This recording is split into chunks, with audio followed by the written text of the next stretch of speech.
This is the YOB ConvoCast, one-on-one conversations with your other brother's authors, community members, supporters, and friends. When I'm with you, I feel like I'm already home. When I'm with you, I'm right where I belong. I'm already home. What's up, friends? And welcome back to the YOB ConvoCast, conversations with our eclectic Your Other Brothers community.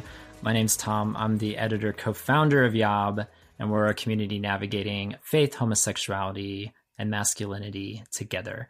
And this at-home series keeps rolling, keeps turning, keeps bringing me new people. On the heels of one new guest, we have another new guest today. A guest I have been trying to get here for at least months, maybe years. I don't know. We'll have to check the records. We'll have to check the tapes. I'm not sure. Just hasn't worked out timing wise, coordination wise over the last year or so, but I'm delighted he's here today. And I'm kind of glad it worked out this way because I think today's episode is just going to be very, very special and very unique to this series as we talk about people's living situations and life stages, all the different ways basically the members of our community are making it happen, making life happen. Where do they live, both geographically and existentially, as we walk this road of following Jesus with our faith, with our sexuality, and in our masculinity. So sadly, he doesn't have a unique name like Nat does. I was so thrilled with Nat's episode because I'm like, the listeners will never be confused. We will never have another Nat on the show. So whenever Nat comes back, we know it's the Nat. There's only one Nat. But, and it rhymes. Sadly, we have too many Matts. So this isn't Nat. This is another Matt. What's up, Matt? Hey, how's it going? Yeah, we have a couple Matts running around. We have a lot of Daniels running around. So it's confusing. I tried to like make Matthew. There was a Matthew, and then I tried to make one a Matt so you could sort of differentiate. And now that we're throwing you in there, it's just kind of a hopeless cause at this point. Unless you're like Matt with 4 T's or something. I don't know. There's no way to do it differently. Back in high school, in my graduating class of 32, I think there were at least 4 Matts, so that was like a nightmare. So if you were born in the 80s, this is a common problem. Yeah, it's fine. I've made peace with it almost. I'm sure the listeners can tell I'm a little frazzled by it, but it's fine. It's actually fine. I'm delighted you're here, Matt. Matt, you've been, gosh, do you know when you first started pledging, when you joined YOB? Because I think, weren't you at the first retreat? You were at the first retreat, were you not? Or the second one? I remember it being the second one. But okay. I have been to at least 4 retreats by now. Unfortunately, not in consecutive years, I don't think. Geez, the memory is kind of fuzzy now. It's been a while. I know you, you know me, you know how it is. So, yeah, I was trying to remember if you were at the first one or certainly the second one, because I know you go back many years, like toward the beginning, and that's just the retreat. You may have been pledging before that, certainly. And so you've been around these parts for quite a while now, and it's been great to get to know you at these retreats, coming on to Zoom calls every so often. So I have a good sense of who you are, but many of our listeners may not know this Matt. They know the other 2 Matts, but they don't know this Matt. So why don't you just briefly tell us about yourself, and then we'll start to dive into who you are and your life stage, your home life, and all that good stuff that we're covering this summer. Sure. Okay. Broad question, so I'll try and narrow down the most important things. I'm Matt. I'm 40 years old. I've always actually sort of looked forward to the moment when I turned 40 because, you know, when we're kind of identifying each other's ages, I kind of wanted to be in the 40 crowd because there were always only like 2 or 3 of those in the group. So kind of feel like I've joined into a new level of solidarity there. So 40, I spent my time between St. Louis, Missouri and Maryland. St. Louis now kind of being the majority place. I'm an only child. I am an Eastern Catholic, and I've got a couple of like very defined hobbies like ice hockey and scuba. So that's me. I love that. Leave the listeners wanting more. Ice hockey and scuba? So you're on the ice and below the water. That is true. Yeah. I've moved around a lot, and every time I move to a new place, it's never been sort of like temperate weather. It's either like really hot or really cold. And so people always say, you're going to have to give one of those up. And I said, no, I will not. I will find a way to do both wherever I go. So that's it. Are you an Office fan? Did you ever watch The Office? Do you know anything about The Office? Like the American version of The Office? Yes. Yeah. No, I think I actually watched every episode of that, but it seems like so far away now. Okay. Do you know the scuba line? The line about scuba? I don't remember it. I don't remember it. It's kind of obscure. Okay, so I'm gonna probably butcher this. This will probably be the either deleted content or the content at the end of the episode because I can't.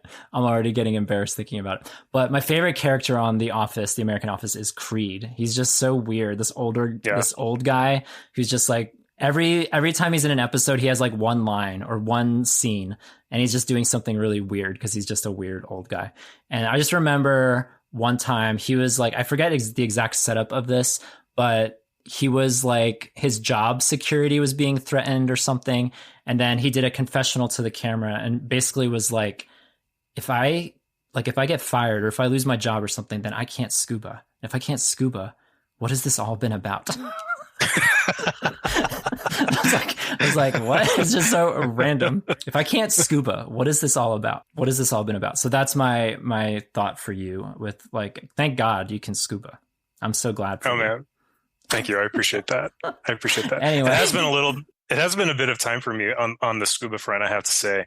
But the problem with scuba, if I may say, it's that it's actually somewhat expensive, but also very addictive. It's like you're constantly on the lookout for the next new dive site, and there's some pretty awesome ones that I've been to, and so you're always trying to one up yourself. And so at some point you just have to stop because you know, like a day of scuba is not cheap. Yeah. Very fascinating. I'll have to give that a go one day. Yeah. One day. Yeah. You also mentioned you were Eastern Catholic, is that right? Yeah. Can you explain that for this ex-evangelical? Not like that I've lost my faith, but that I just prefer not to use evangelical as my label, although outsiders may think that I'm an evangelical. But yeah, I'm so ignorant. So tell me / the listeners what that means for you. So to probably explain this as simply as I can, one of the common misconceptions that's out there in society at large is that the terms Catholic and Roman Catholic are fully interchangeable. Right. That's actually not accurate. The Catholic Church is the church that is fully in communion with the Pope, the Bishop of Rome, of which the Roman Catholic Church, which he is also, the head of, is the largest body, and not by any like slim margin. I mean, it's like, throwing a number out there, it's like 98 or 99% of the Catholic Church as a whole. But besides that, there are something like 23 other churches that exist under that. So there's like the Ukrainian Catholic Church, there's the Malankara Catholic Church, I can go on and on and on. And so those are all called the Eastern Catholic churches by and large, because some of them will look very much like Orthodox churches in their form and in the liturgy that they use.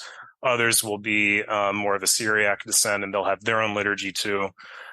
Just as Catholic as anything else, and any given Catholic can go to any one of these on any given day, and there's no barrier to that. But liturgically and sort of in the emphasis of their theology and other things, they are different. And the one that I go to, which is called the Melkite Catholic Church, which is one that is historically based in Syria and Lebanon, that is very much in the mold of like an Orthodox church. So we don't go to Mass, we go to Divine Liturgy. It's, the way that we practice is very different. We don't say the Rosary. We don't have Ash Wednesday. None of those things are part of our practice. So, wow.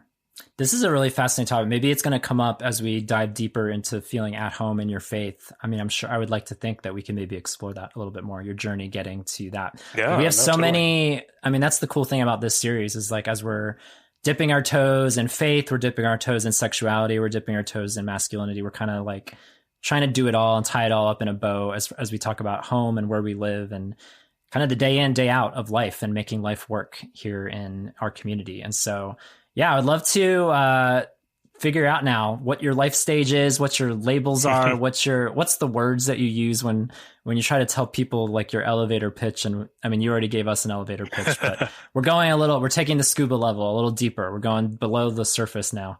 So yeah, tell us just that whole setup. Where do you already mentioned geographically a little bit where you call home. And so, yeah, why two places, and what's your current status in life right now? Yeah, why two places? Oh, that's like a focus question that I can answer at There you go. a reasonable length, I guess. So up until like midway through 2018, I was living in Boston.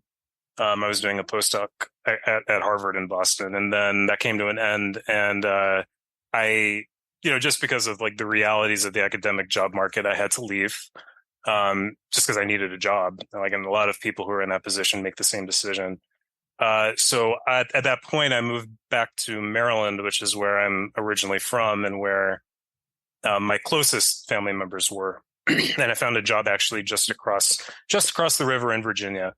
So my grandparents had a house in Maryland, which I moved back into, and then I eventually purchased. And so now I'm the homeowner of that. And I was just living there and doing my job. But at the end of my time in Boston, I started talking with somebody online, another, kind of side B guy. At the time, it seemed very evident that we were going to become very, very close friends. And that eventually, frankly, morphed into what kind of we in the biz called a celibate partnership. And so he was in St. Louis, which was interesting because I actually went to undergrad in St. Louis. And so I was totally familiar with the city and like I had a prior life there. So I started going out to St. Louis more and more. And thankfully I did remote work. So that was very easy to do. And then however many years later, that developed into us deciding to purchase a house together. And so we are co-owners of a very nice kind of old style St. Louis house. St. Louis is probably the one city remaining in America where you can get like a decent old style, kind of nice looking house and, not feel like you're absolutely breaking the bank.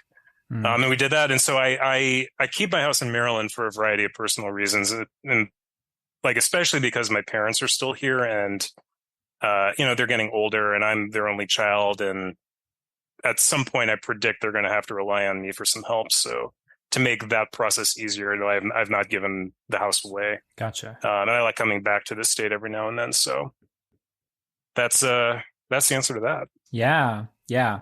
And so I imagine, I mean, I don't know, correct me if I'm wrong, that this wasn't necessarily an easy process of figuring out, is this a relationship that I want to get in, or how will it be perceived maybe? Or, cause I'm just thinking of myself, like, I think this whole side B movement or life or whatever you want to call it, all of these conferences that have developed in the last few years and our blog, certainly that's been around since 2015, like all of this language, all of this community, all of these people meeting one another, identifying a similar way, like it's still relatively new, like in the last decade, 2 decades, maybe, as far as organized things that you can find online.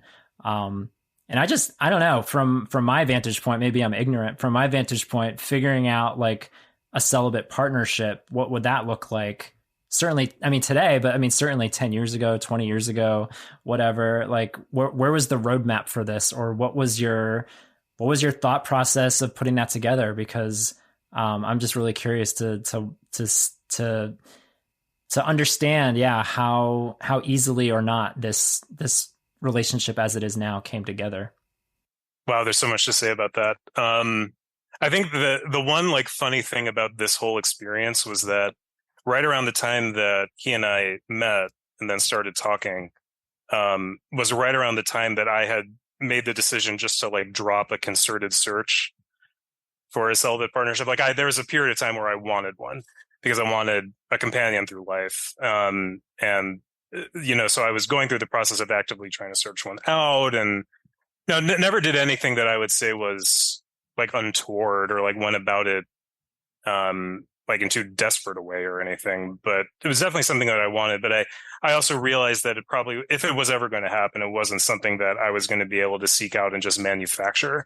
So I gave that up right around the beginning of the summer of 2018. It was not too much later after that he and I started speaking. So that was just like a very serendipitous, odd occurrence. Like, I don't know how you want to categorize it.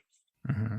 So that was funny. But like then heading into it, I think the thing that really sustains us is the fact that we converse really well, can go on for hours and hours and hours. I think we would probably both agree that we've never been bored with conversation with one another. And I don't think I'm betraying a confidence when I say that we also share a very, very quirky sense of humor, which is also important to share. And I think just those things together are in and of themselves enormous graces.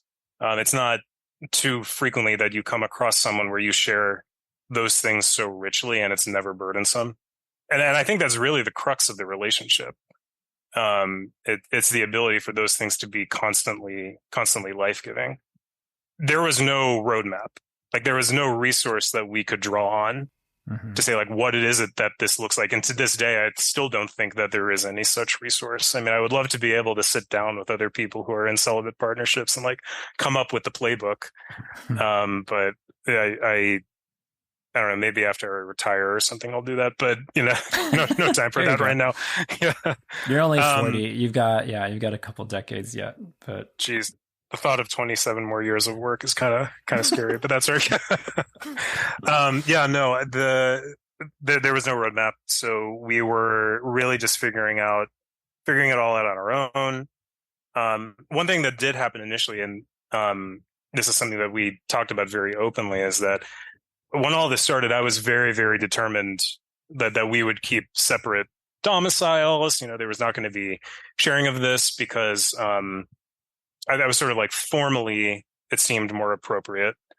Also, and it wasn't an issue of me feeling that there was going to be risk of any sort of sexual temptation or like that. That wasn't the issue. It was just like, it was a different type of relationship that we were pursuing. So part of me, I think, felt that we should keep the look of it kind of different. We were both very independent people. We still value our independence.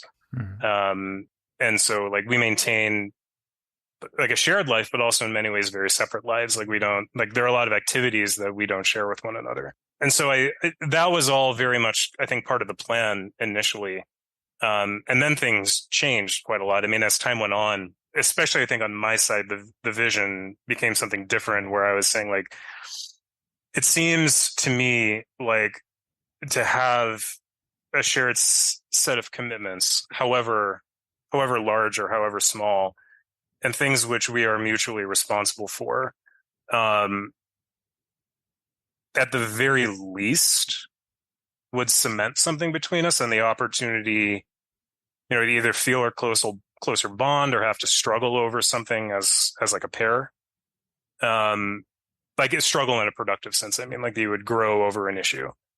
And so I don't know that I can quite remember exactly whether there was anything that we were talking about specifically as to what that meant. I mean, maybe some like life insurance type of stuff, but eventually it became a house. So that's kind of where we are now. It's the house, which is like the biggest possible version of that, I think, that you can undertake with somebody else. Right. Yeah, no, that's a big deal. And this is such a interesting topic. It's one that I've wanted to talk, I mean, specifically to you about, like I said, since at least last year. But it's a topic that's floated around in YOB for a few years now, as far as like, it's been on a spreadsheet. I have this master document of podcast topics. Like it's got to kick the dust off that thing in a while, but like celibate partnership, it's on there. Like it's been there for a while, and it's just a matter of finding the right person to talk to and to have the right kind of discussion about it. Cause the easy, convenient thing to do, well, I guess it would be going one of two ways. It would be either just like completely endorsing it without even like talking to somebody or understanding the nuances of it or what it even means, like the actual logistics of it.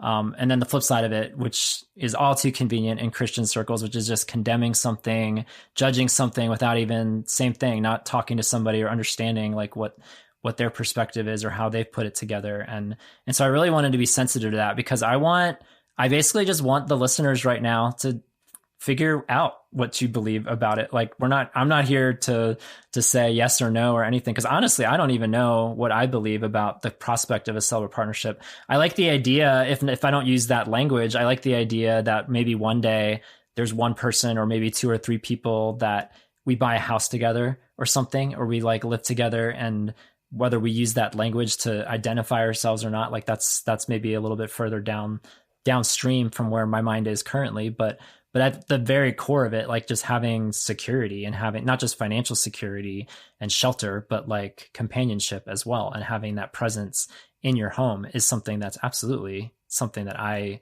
aspire to at some point. So I definitely want to like put it out there, because I'm sure there are probably people listening that maybe have a little bit of a knee-jerk reaction, or like, what is this? What is this all about? And I'm here to just like learn like a lot of you. And because this is a topic that isn't really out there. Do you mind if I say that you have another podcast floating around out there? Or would you rather be separate from that identity? Nah, okay. You're good. You're good. Because I'll put a link in the description to another podcast that you did where you talk about celibate partnership and putting that, telling your story, which maybe there's some things you're repeating here. Maybe it's a completely fresh, new take on it. Either way, I'll put the link in the episode for people to check out and listen, because I've always been intrigued about it, and I've just never done much digging other than listening to that episode that you did, which I did. And I thought you did a great job just telling your life so honestly and simply and just laying it all out there. And I thought about re-listening to it prior to this episode. I was debating doing that, but then I was like, you know what? I'd rather just talk to you one-on-one rather than be like, you said this 3 years ago or whenever you recorded that. Like, I just want to like ask you. The only thing I can vaguely remember from that episode was maybe like trying to explain yourself or explain your relationship to people. And maybe that was a point of contention, or was a stressful thing, or maybe it was, or maybe it wasn't. So that was the main thing I wanted to circle back with you and be like, when you try to, or when people ask about your life or ask about who is this person that you live with, like how easy or not is that conversation to explain your status, for lack of a better term?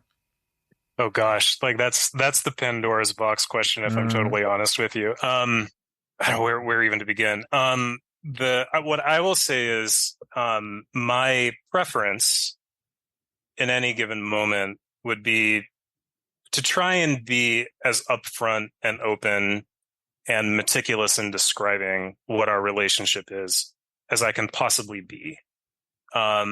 Because I'm sensitive to the possibility of giving people the wrong idea about what we are. And I don't want things to go on for years without people knowing. I mean, that's just something for me. And by this, I mean, very much just me personally is important. I think as a matter of witness, because what sustains the relationship ultimately, I think, is like a sense of oath that I think both he and I have to living out Christian sexual ethics, to having the sense that God is, supplying us with the energy and the grace and the support to live that out. And that the relationship's kind of starting point is that, we're 2 men who are very committed to that. We very much believe that, the greatest graces in our life come about in some way, surrounding that decision. And so it'd be our preference for people to know that about us. Like, this is precisely how it is that we're living it out. That's not always possible, just because, conversation has to happen naturally. And so sometimes you just have to wait a couple sessions before the truth comes out, or perhaps even longer. So I've accepted that over time. But I would say in terms of explaining what we are to different groups, like, there are certain patterns I think that we've noticed now over time.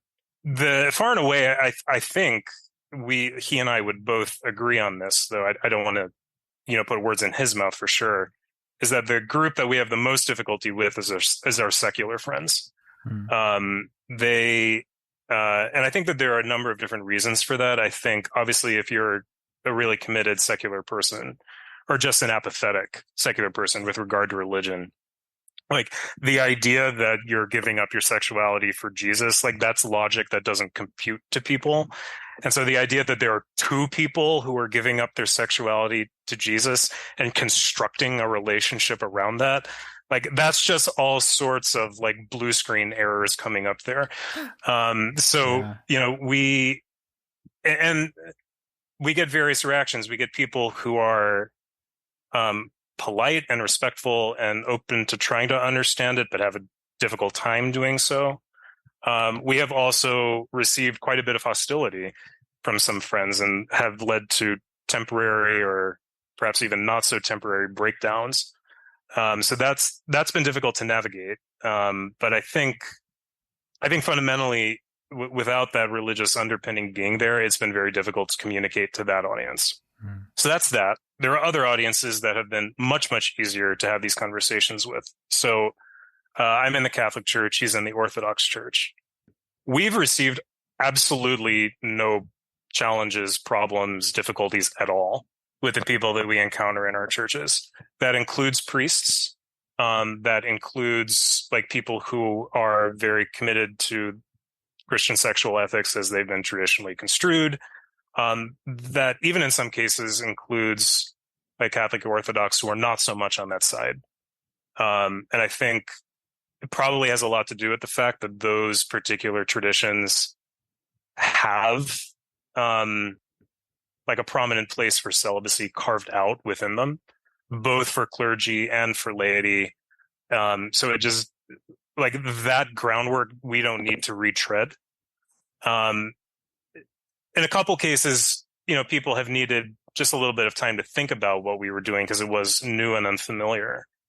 But it hasn't ever been the case with a priest, if I'm totally honest with you. I mean, we've pretty much just said, this is what we are. Actually, you know how this happened? We were inviting one of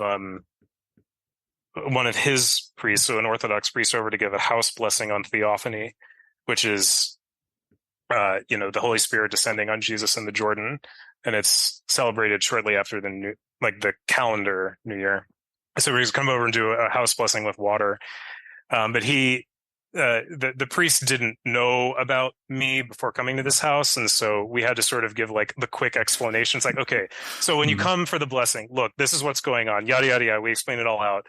And he goes, okay, seems fine. Then just like does the blessing, and he comes out every year and does it again and again and again. So that's kind of been the reaction we've got. I think people say, as long as, you know, as long as what you're telling us actually is the truth and is how you're conducting the relationship, we have no issue with it.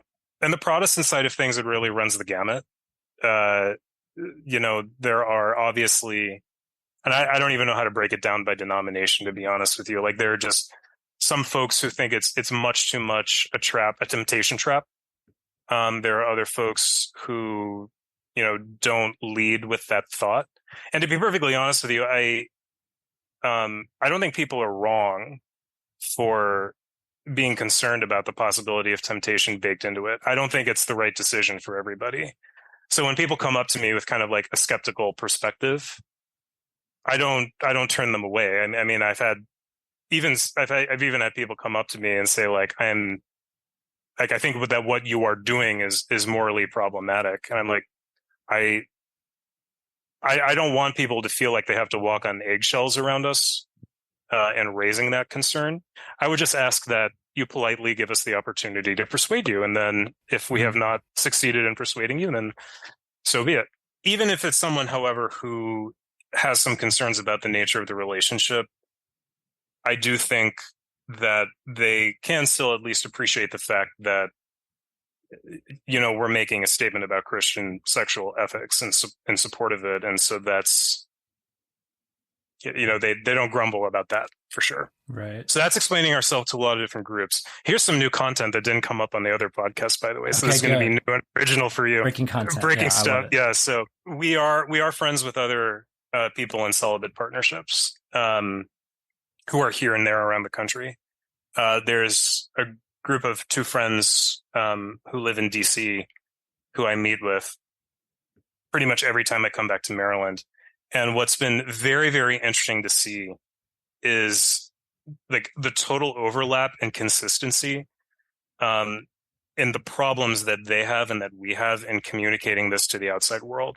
So like one example of this is, and we've all had this experience, we can sit down with a lot of people and explain in the most excruciating detail what it is that we're doing. We can say like, yes, we're gay. Yes, we are living by Christian sexual ethics. Like, yes, we're not doing this. We need to underscore the fact that we're not doing this. We, are sharing life together and we're trying to make it all about God. And yet it's like somehow it just doesn't compute. And the next week people were talking about like the idea that we're in gay marriages and we're sexually active. And I'm like, I don't know how you took that from anything that we told you like last week, but somehow people just keep doing this. And from our perspective, the only thing that we can chalk it up to is like the concept, the word celibate partnership is not out there in common truck. And so like the lack of the concept just gives them no structure to like filter it through. Right. And so they just revert back to whatever they want to make it out to be.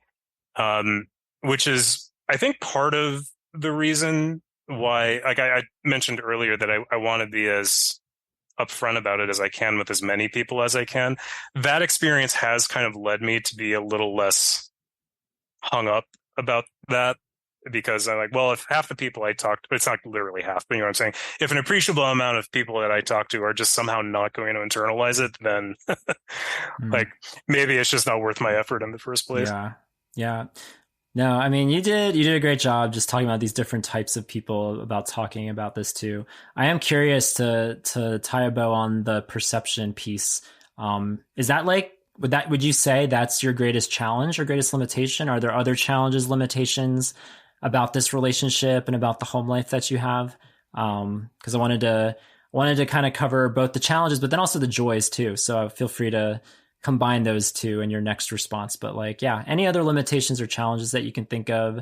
And then also definitely don't want to leave out the joys of where you are in life right now. I mean, as far as challenges are concerned, honestly, the first thing that comes to mind is like how I bring my relationship into the workplace in any way that's meaningful.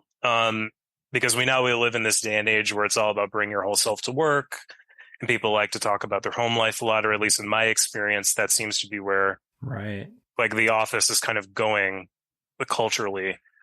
And like when people find out that I'm in a relationship and like they know that I'm gay, and so obviously like they jump to the conclusion that I think it's safe to say in our day and age, like they would normally jump or naturally jump to. I'm like, I want to be upfront about what I'm doing, like for all the reasons that I mentioned earlier, but I don't know how to navigate that effectively in the corporate workplace. Because some people react to it positively, some don't, like I mentioned earlier. And, when like your professional security is kind of potentially on the line, maybe it's not, maybe I'm misreading that even. Like there are different stakes of that conversation. So that's a challenge that I feel personally very strongly, and I have no idea how to resolve it. Maybe the answer will come in the future. I think, one other challenge that I think we face is the lack of any sort of formal structure within our churches that would like be more than just some sort of private blessing or some private well-wishing or private prayer. Like it's a common thing that's mentioned in people who are trying to think about how is it that you take the side be Christian and give them an actual rich relational life in the church, that they point to that old like Adelpho Poesis rite from back in the day, like the ritual of mutual adoption and brother making. I personally think that would be a really good solution for something like this. It would be open to everybody. You wouldn't have to be gay to do it. Or at least something analogous to it. But there's nothing there where like we can have any sort of formal recognition that like we're, at least as we would say, we're walking a godly path together. I would like to see that. I know that some people will have like a set of concerns that I feel are reasonable. And again, in terms of like what image does it give, maybe more time needs to pass and these sorts of arrangements need to become more common before that's possible. So those are two challenges that I'm aware of. Um, the joys in life, I guess maybe the mirror image of that in terms of the joys is that the people who we are really close with and who intimately know the nature of the relationship are really supportive and really eager to know more and really eager to be there for us. I think especially because they realize the special nature of the circumstance. So um, I do feel like there are a lot of people who are kind of intrigued about it and want to see it succeed, and that's a positive vibe. So Yeah.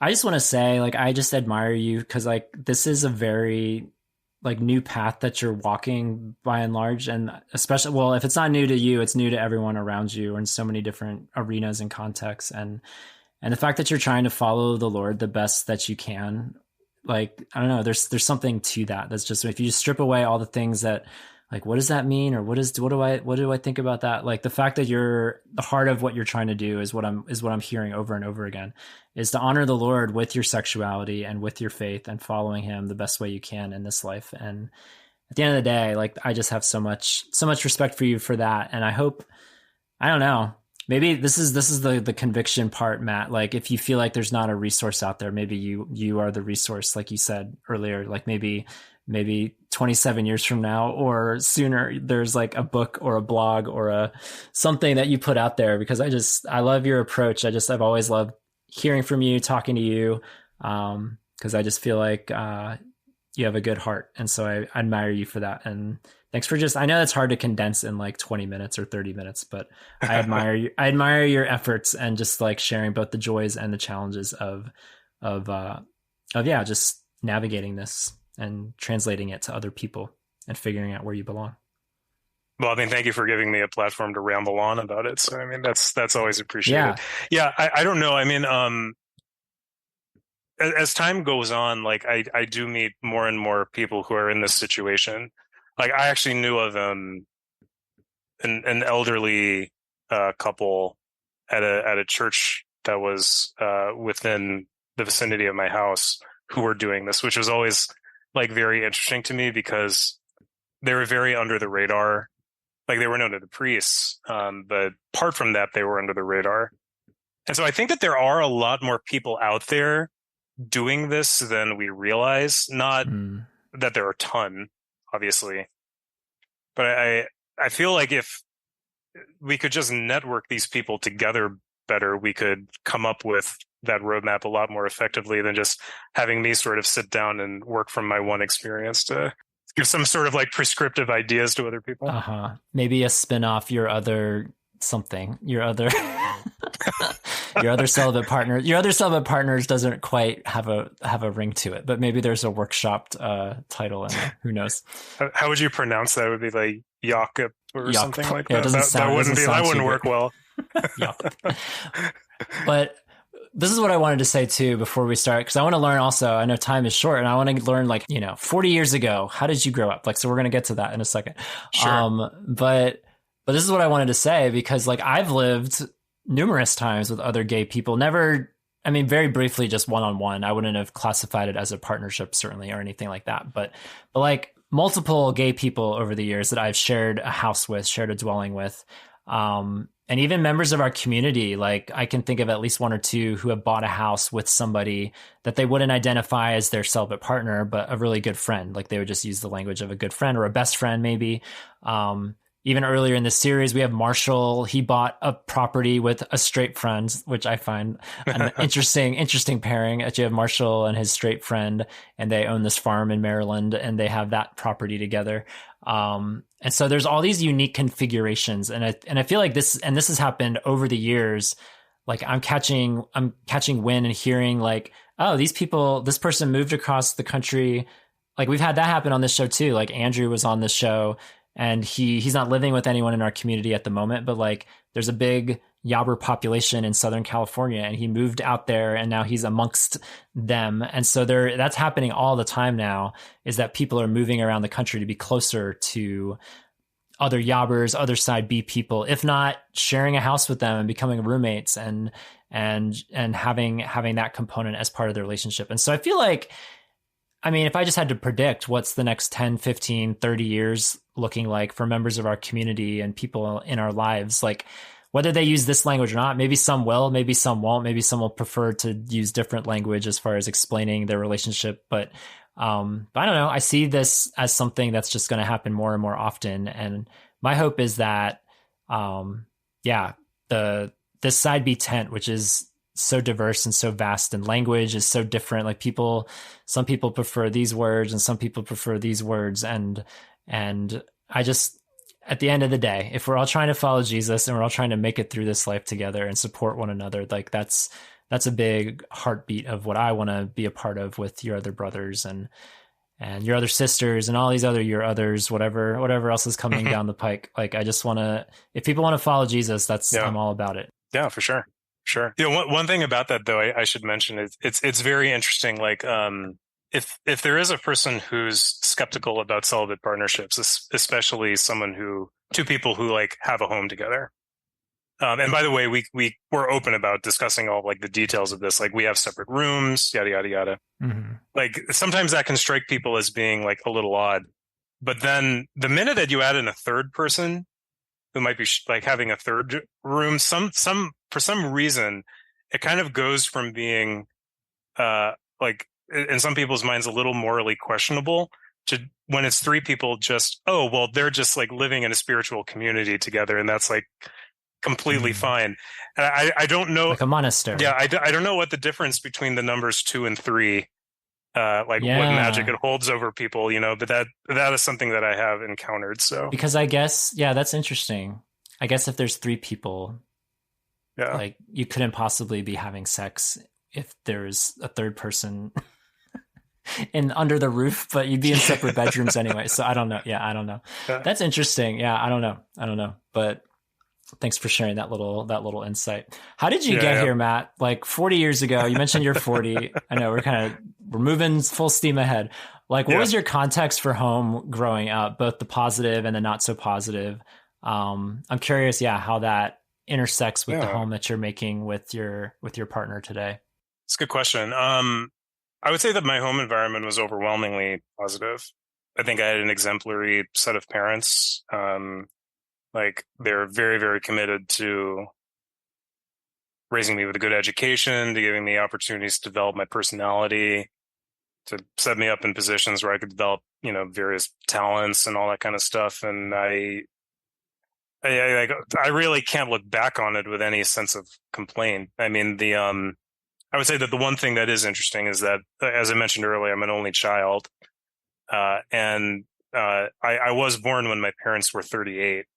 So, there is a sense that, maybe like I could have had more time with my parents if things were kind of like on a quicker timeline or something like that. But, no real complaints there. Religiously, we were not in any way an active household. Like, somehow, in ways I don't quite understand, I got baptized. Okay. And I don't know like the circumstance around that, but there wasn't much church going and there wasn't much discussion of the Bible. Was that in the Catholic Church or was that just another church? I was baptized in the Catholic Church. You were, okay. Yeah. And then, but all throughout elementary and middle school, or first part of middle school, I guess I should say, I went to an Episcopal school. And then in 7th grade, I transferred into a Catholic school, Catholic all boys school. Again, small class, like I mentioned earlier, 35 people or something like that. And it was there that I started to really get exposed to the faith more, though I don't feel like I really settled into it in a serious way until like my early mid-20s. But the spark of it was definitely kindled there. So, yeah. Does that answer the question? That was kind of the home life. Yeah. No, I mean, we were in like rural Maryland. Our house was kind of in the woods. We had a reasonable set of neighbors and it was kind of fun. That was back in the day where we still had modems and the internet was kind of a hassle. So, going and playing outside was still the thing that people did. Yeah. The good old days playing outside. You mentioned your parents, so I wanted to follow back up then about that. How open are you, I guess, with your parents then? Are they understanding about your relationship? Yep, they know everything. They have met him many times. They are really a big fan. I will say that he is 14 years my senior. So that was like a little bit of a concern at the front end for my folks. I think for two reasons. I mean, obviously, like age gaps are funny. They can either work really, really well or they can go really poorly, like in the general wisdom of relationships. In our case, it hasn't been an issue at all. But I think one thing that we have discussed and one thing that is a concern, probably obviously for me more than him, is that, there's probably going to come a time where, well, statistically speaking, it's more likely that I'm going to have to say goodbye to him before he says goodbye to me. And so that age gap is kind of a little bit of a scary thought on that front. Sure. But yeah, no, I mean, they're fully aware of it. They're on board. We as a group of four spend a lot of time together. We get along really well. It's been really positive circumstance. Nice. Yeah. Nice. So what kind of home, maybe this is a very nebulous question, but like what kind of home are you trying to create or are in the process of creating with your partner? Do you see anything that you can take from your childhood that you're like, yeah, I want that in my life now? I don't know that we necessarily think about it that way, if I'm totally honest with you. There isn't like one thing about my childhood home that I would point to and say like, oh, I must have that. I think what we are trying to do is to build up a home life where people feel like they are welcome to come and share in that with us at any given point in time. Like we do keep a third room in the house, and like we've made it clear to a lot of friends in the St. Louis area, for example, who may otherwise be like financially struggling or who may feel like they have a loneliness struggle or whatever the case may be, that like that room is always open to anybody. That's great. And so we have had people take us up on that from time to time. And so I think like I think probably what we're trying to do with the house is just make it a home of hospitality. He in particular is an excellent cook, much better than I am or ever will be, and so he knows really how to put together a mean dinner, and so that draws people into our house a lot. So we have people over all the time. So I think that's where we're really trying to make the house out to be. It's like some place that just anybody could come and enjoy, and yeah. That's beautiful. I love it. All about those extra rooms. Yeah. Well, to start to wind it down, this phrase "at home," I'm curious what gets conjured up for you, both in a positive way or maybe in a heart tugging way, in these three arenas of faith, sexuality, and masculinity. I would love. Normally, I've been giving my guests the freedom to choose your own adventure: faith, sexuality, masculinity. I would love to start in the faith arena, if you don't mind, because I would be curious to hear, as succinctly as you can at this point. But like, how did you find your particular brand of faith? Because you mentioned earlier that you weren't really raised super religiously, even though you got baptized when you were young. But like, so how did that come together in your later years? The really simple answer to that question is that having to wrestle with sexuality catapulted my faith to a new level. There you go. Which I know is like a very common thing, ironically, like to hear from a lot of people. It forced me to think a lot more seriously about what the content of the faith was, and to come face to face with the fact that at the time I actually knew far, far less about it than I thought I did. And it was in the process of putting all the pieces there together that I actually deepened my faith quite a lot, at least very much on an intellectual level. That's when I was still Roman Catholic. And then when I was in Boston, I became really good friends with a Side B guy who was living there at the time, who actually, he was the guy who introduced me to the Eastern Catholic Church, the Melkite Church up there. And so we started going together. And what I liked about it was that it focuses a lot less on the intellect. Not that the intellect isn't there, but it's much more about the spiritual walk, taking up your cross and meeting a challenge, sort of Orthodox style words of encouragement, and a little bit more of the mystical edge. So having then experienced that, I felt like I could sort of, I don't mean this in like pejorative sense anyway, I kind of like graduated up into that, and then I switched over to that church, and that's kind of sustained me since. Yeah. Gotcha. Yeah, I mean, for all the gay people I know, and it is a long list of people who have deconstructed their faith and walked away from faith.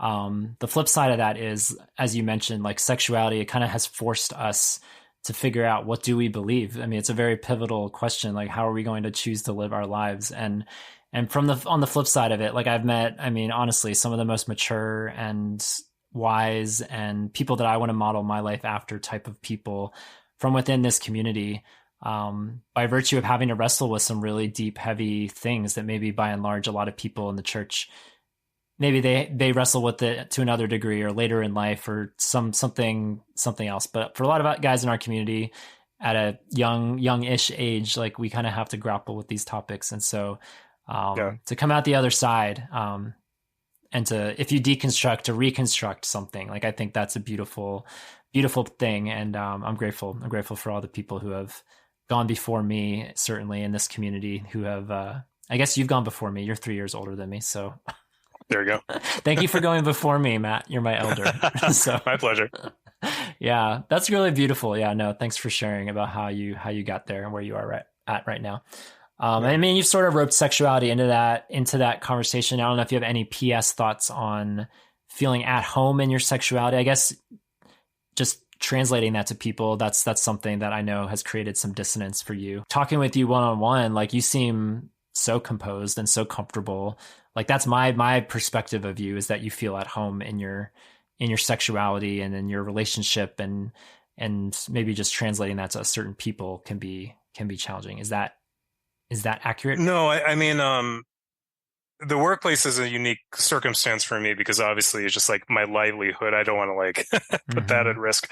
But anywhere else, yeah, no, I'm pretty like, I don't know. I don't know if I come across as blunt on this recording, but I'm sort of known to be blunt. And so I don't really have any issue kind of like laying it out for people. Yeah. But yeah, I mean, I guess what I would say in terms of like taking ownership of my sexuality and everything. Yeah, no, I totally do that. And what I emphasize to a lot of people, especially, and maybe this will get controversial, but like especially the folks who might say you can't ever use the word gay in any way to attach that to your experience. I'm like, well, you know, for me, it's like the fact that I'm attracted to men like impacts my life in so many ways that don't just specifically relate to the issue of having sex, or in my case, not having sex.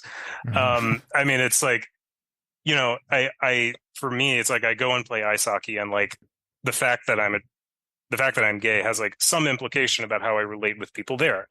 You know, I go to like church, and it has major implications in terms of how I relate with people there. I go to my work. Same thing. Your personality is formed around these encounters, you know, and you start to notice things about the world. So, I mean, it's like owning your sexuality and recognizing that it gives you a unique perspective. I think that's really critical, like even if you're not acting out on it. And so that's, you know, why I personally don't see any problem in describing myself that way. I think it's actually important to own that. Yeah, absolutely. And I know this conversation was very faith and sexuality dominant, which is fine. That's all great and all.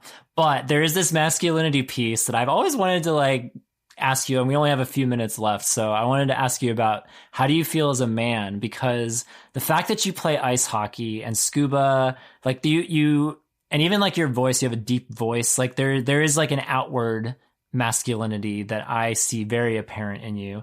But I'm curious, just like, how have you always felt? Have you always felt like a man, like equal to other men, or has that been a journey to get to where you are? Because I know that just focusing on the ice hockey thing, like that is to me the idea. I guess my equivalent would be like joining a baseball team or something, because I love baseball, and that to me is such a reach. Like that is such a step. Maybe I'll get there someday. Maybe I'll be on one of those like 50 plus adult softball leagues or something. I don't know. Maybe that's in my future. But for now, that feels like such a leap forward on so many levels. So I am curious on that masculinity piece, just to throw a new element to the conversation as we wind it down. So this might be a little bit of a dud of an answer, but Oh no. I've never felt like any particular way about being a man, if I'm honest with you. I just sort of, I'm like, well, I am a man, and I kind of like go about And you do my manly life. things. You just do manly things. It's I just ju- so natural. I mean, like, I butter my bagel, you know, I eat my lunch and I go to bed just like everybody else, you know, and like, Clearly you are not an Enneagram 4 with the torment that I have had to sleep with night after night after night of wondering, where do I belong in the world of masculinity? this is also like a tell for me right here. I don't know anything about Enneagram. I know that's like heresy in like gay world and whatnot. So I don't know what Or especially Yob. that is true. Yeah, I've been asked about my Enneagram many, many times. And I just want to say I resolutely swear right here and right now that I will never learn anything about Enneagram. Okay. That's fair. So That's fair. Yeah. I will tell the listeners, I don't want to type Matt, but I will anti-type Matt and say he is definitely not a 4. So I'll just cross that number off the list. That's easy. So the listeners can decide what you are. No, but there's you're not the only one. I mean, it's probably a minority, but I mean, there is a sizable minority of people in our community that would give a similar answer. Like, I don't know, like sexuality, that's a whole other beast, but masculinity is just kind of like, it's just always been, I've always been comfortable, or I've always just felt like I belonged, or, and I know for me, it's like I've said it multiple times, like sexuality, it wasn't easy for me to figure out, but for me, the masculinity piece, like that is the lingering one. Like sexuality, like I've laid that to bed. Like I'm cool with where I am and the labels I'm using and all that, and the work I'm doing, putting my name out there. But figuring out, like, do I measure up as a man? Do I fit in with the world of masculinity? For some reason, that is like a more, just a more tenuous, place to be. So I'm simultaneously jealous, but then also as a typical 4, like I'm very proud. I'm proud of my pain and my agony and my striving and figuring this all out. Yeah. Oh, that's cool, man. maybe I can scuba with you one time and I can glean some masculinity from you. Oh, well, if that's the motivation, I won't keep you from or it, something man. else. Anytime. Well, Matt, this was a delight. The time flew as I kind of thought it would. Like, I never necessarily know with first time guests how it's going to go. Like with returning guests, I have an idea of the vibe and the flow and everything. But I was just really delighted by this conversation. The fact that the listeners, again, don't know this, but the fact that we've been trying to do this for a while now and coordinate and make a conversation like this happen. I feel like it was forever ago ordained that it would be this way, and that you would be in this series and talk about your home and your relationship and just like all the things that you're putting together. Like I said, I just admire you for being so, you use the word blunt, but I just, you're just very direct, straightforward. Didn't beat around the bush. Yeah, I guess all of those things sort of mean the same thing, but I just appreciate your just your honesty. And like I said, I admire how you're following the Lord and creating a hospitable home. I think that's just beautiful. Well, thank you. I mean, as always, thank you for what you do. So, of course, thank you for your longtime support. It's super meaningful, and I'm looking forward to seeing you again at this retreat here very soon. The time is ticking down fast, so I'm looking forward to it too. Well, listeners, I would love to hear your thoughts on this episode. With Matt, go over to our podcast episode page, yourotherbrothers.com/podcast.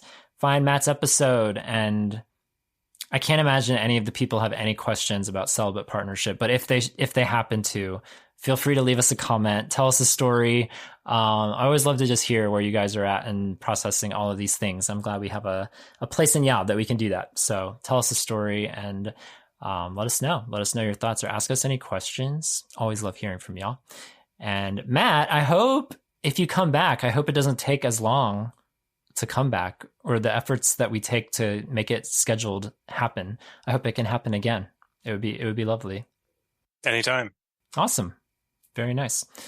Thank you for lending your story to this at-home series. This series continues. We still have a few more episodes left, so stay tuned, everybody, as we learn more about the home lives of our community members. And I'm just so grateful to add more and more stories to this mosaic of how we're making this life come together. It's a beautiful, beautiful thing.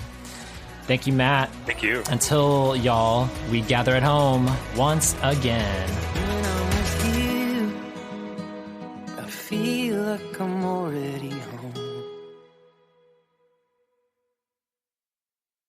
You know, I had a quick story that there was a retreat you came to. Do you remember this story a few years ago where you like rented? I know where this is. I think I know where this is going.